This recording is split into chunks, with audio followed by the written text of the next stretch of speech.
Bismillahirrahmanirrahim. Assalamualaikum warahmatullahi wabarakatuh. Halo solih-solihah, bagaimana kabarnya?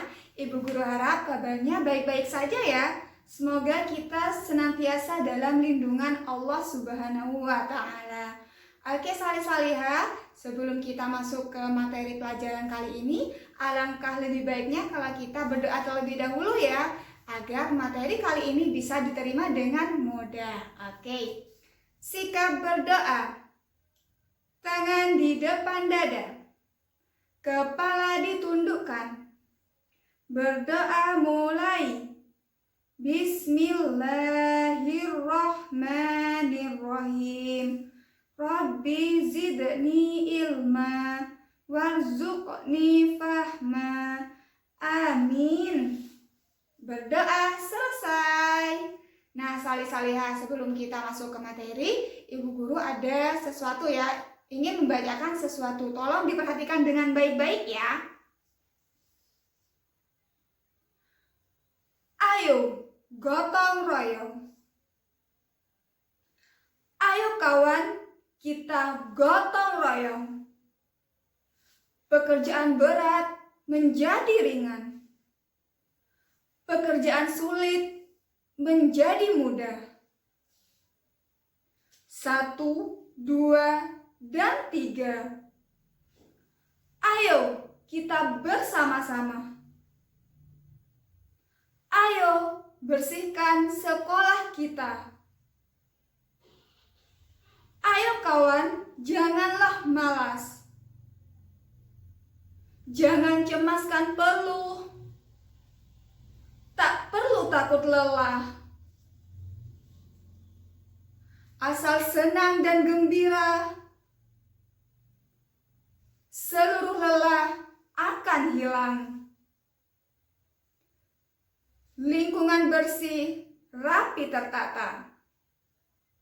Selesai. Nah, salih-salihah, kira-kira tadi Ibu Ita membacakan apa ya? Apakah Ibu Ita bercerita? Tidak, barusan Ibu Guru membacakan pinter. Barusan Ibu Guru membacakan puisi ya. Oke, siapa yang pernah membacakan puisi? Pasti dulu kelas 1 pernah ya, salih-salihah. Oke, nah materi kali ini adalah tentang puisi. Nah, jadi salih-salihah, tujuan kita belajar puisi adalah yang pertama, kita mampu untuk membaca puisi dengan baik dan benar. Yang kedua, kita mampu untuk membuat puisi. Oke, sekarang soleh-solehah, jadi puisi itu adalah karya sastra yang berisi ungkapan isi hati penyair. Jadi penyair itu adalah yang membuat puisi ya. Oke, kata-kata yang digunakan dalam puisi itu biasanya kata-katanya indah. Nah, ada beberapa kata yang indah, misalkan di puisi barusan itu puisinya di halaman 23 ya, buku tema 2E. Oke, ada kata-kata indah, misalkan ada peluh. Nah, peluh itu artinya keringat ya. Ada lelah, lelah itu capek gitu. Oke. Nah, selanjutnya puisi itu ditulis dalam bentuk bait. Nah, bait. Nah, setiap bait itu, satu bait itu terdiri atas beberapa baris. Nah, seperti ini ya contohnya ya, kalau belum tahu. Oke, selanjutnya cara membaca puisi itu berbeda dengan membaca buku. Jadi berbeda ya soleh-solehah. Kalau misalkan membaca buku, ayo kawan kita gotong royong. Pekerjaan berat menjadi ringan. Nah, itu membaca buku, sedangkan puisi tidak gitu ya.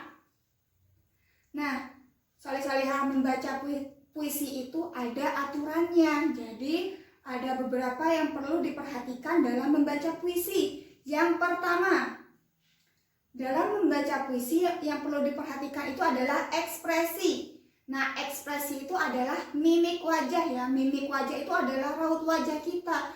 Jadi ketika kita membaca puisi senang, maka raut wajah kita itu senang. Jika kita membaca puisi yang sedih, maka raut wajah kita sedih. Kalau kita membaca puisi yang semangat gitu, maka wajah kita itu dengan penuh semangat. Oke.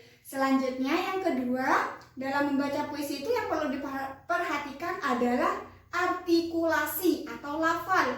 Nah, di sini lafal itu adalah kata yang digunakan itu harus jelas ya, tidak terburu-buru. Jadi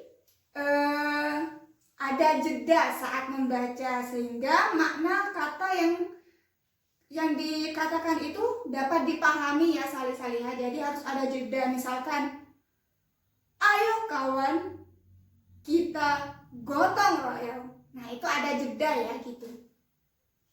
Oke, selanjutnya yang ketiga yang perlu diperhatikan adalah intonasi. Jadi intonasi itu adalah tinggi rendahnya suara atau nada saat membaca puisi gitu. Jadi misalkan kalian membaca puisi itu ada kata kemudian kita berbisik-bisik. Jadi membaca puisinya itu gini. Kemudian kita berbisik-bisik. Jadi suaranya itu rendah. Kalau kita semangat maka suaranya itu tinggi, yang keras ya. Oke, yang keempat, dalam membaca puisi itu yang perlu diperhatikan itu adalah gerak anggota tubuh kita. Nah, misalkan gerak anggota tubuh kita itu harus sesuai dengan puisi yang kita bacakan. Nah, misalkan tadi Bu Guru bilang, ayo kawan, ayo ini kan mengajar, jadi harusnya gini, ayo, harus sesuai ya. Misalkan lagi, jangan cemaskan peluh. Nah, peluh itu kan keringat, tadi Bu Guru tandai dengan gini. Nah, itu gerak tubuh kita itu harus sesuai dengan isi puisi tersebut. Oke, gimana salih-salihah? Sudah paham tentang puisi?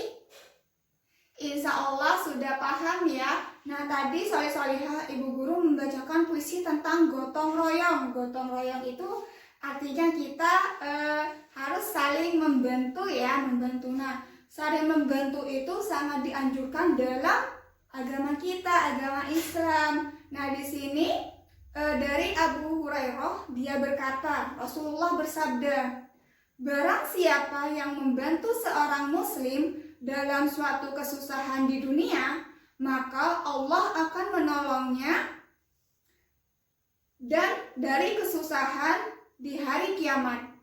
Dan barang siapa yang meringankan beban seorang muslim yang sedang kesulitan, maka Allah akan meringankan bebannya di dunia dan di akhirat. Nah, begitu ya salih-salihah. Jadi Islam itu sangat menganjurkan kita untuk tolong-menolong dalam kebaikan. Nanti insya Allah kalau kita sering membantu orang, insya Allah nanti Allah akan mudahkan segala urusan kita di dunia dan di akhirat kelak ya salih-salihah. Oke, jadi kesimpulannya dari puisi tadi adalah yang pertama yang perlu diperhatikan dalam puisi itu adalah ekspresi, yang kedua artikulasi, yang ketiga intonasi, yang keempat gerak anggota tubuh. Nah, salih-salihah, tugas kalian di rumah adalah yang pertama membuat puisi 2 bait. Nah, setiap bait itu terdiri atas 4 baris. Nah, puisinya itu karena buku tema 2E itu tentang pengalamanku, jadi puisinya itu bebas, terserah tentang pengalamanku. Misalkan berkunjung ke rumah nenek, berkebun, berwisata di kebun binatang, di pantai, ke gunung, membantu ibu memasak, membantu ayah mencuci sepeda, atau membantu menyiram tanaman. Jadi puisinya itu tentang pengalamanku. Nah, yang kedua, tugas kalian adalah membaca puisi tersebut. Nanti ketika kalian membaca puisi langsung direkam. Nah, membacanya itu dengan percaya diri ya salih-salihah. Nanti direkam, langsung dikirim ke WA Walas masing-masing. Nah, karena puisi ini tugas praktik, jadi Bu Guru kasih waktu kalian membuatnya, nanti dikumpulkan hari Selasa tanggal 19 Januari itu maksimal jam 7 malam ya. Oke, terima kasih Solih Solihah atas waktunya. Semoga Allah mudahkan ya. Terima kasih. Assalamualaikum warahmatullahi wabarakatuh.